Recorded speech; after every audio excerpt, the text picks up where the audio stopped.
No date has been set for the 2023 elections, but Zimbabwe is already getting into election mode, with evident electioneering and voter registration awareness campaigns by political parties and various stakeholders.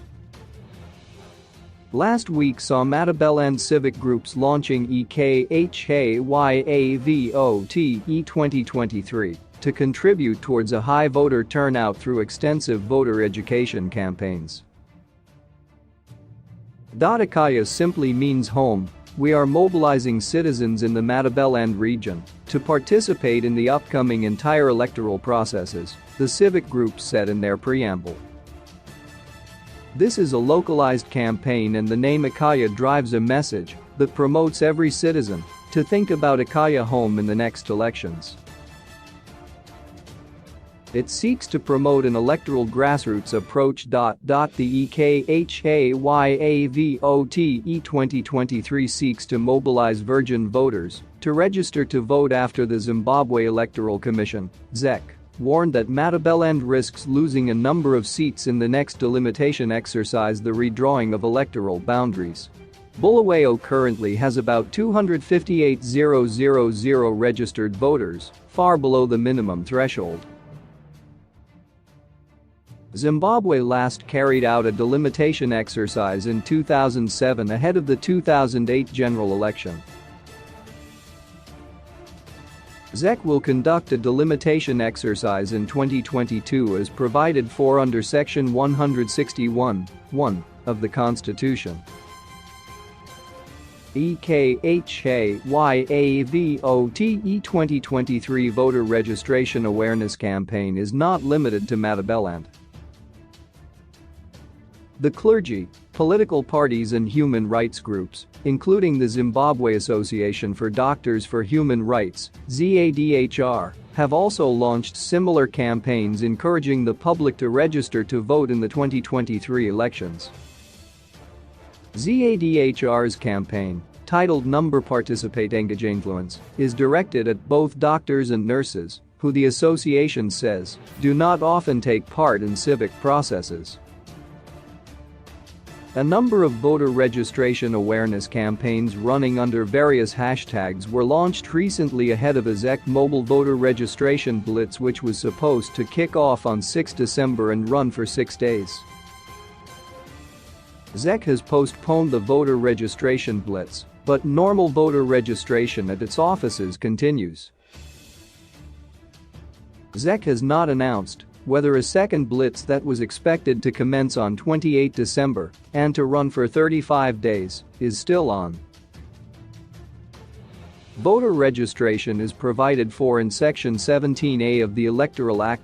While civic groups and other stakeholders are running voter registration awareness campaigns, President Emmerson Mnangagwa and main opposition MDC Alliance leader Nelson Chamisa have also been conducting whirlwind tours across the country. Mnangagwa has been holding mini rallies on the sidelines of state occasions almost every week, while Chamisa terms his electioneering activities citizens' convergence for change in rural areas. Chamisa's whirlwind tours have been disrupted by suspected ZANU-PF activists and sometimes met with violence. Recently, ZANU-PF's Central Committee expressed concern over ZANU-PF's inroads in rural areas, long perceived to be ruling party strongholds. Mnangagwa is set to square off with Chamisa in the 2023 elections. He narrowly beat Chamisa in the disputed 2018 elections. Mnangagwa received 50.8% of the vote against Chamisa's 44.3%. Political analysts argued that the shift to election mode, several months away from the 2023 polls, is a sign of problematic politics. We are seeing a number of things that really manifest an election season, which is quite problematic given the fact that really we are under 2 years away from an election, particularly for ZANU-PF, which has to be focusing on governance instead of preparing to be re-elected, Bulawayo-based political analyst Effiong Cube said. We have a problem really with our politics. It is election-minded and not governance-oriented. Political parties, in this instance ZANU-PF, always focus on elections and do not focus on governing the country properly. It does not focus on stabilizing the currency and the economy, ensuring the rule of law and respect for human rights. It does not even focus on electoral reforms and the implementation of the 2013 Constitution. Mnangagwa has said by-elections for the vacant 133 local government and parliamentary seats will be held during the first quarter of 2022.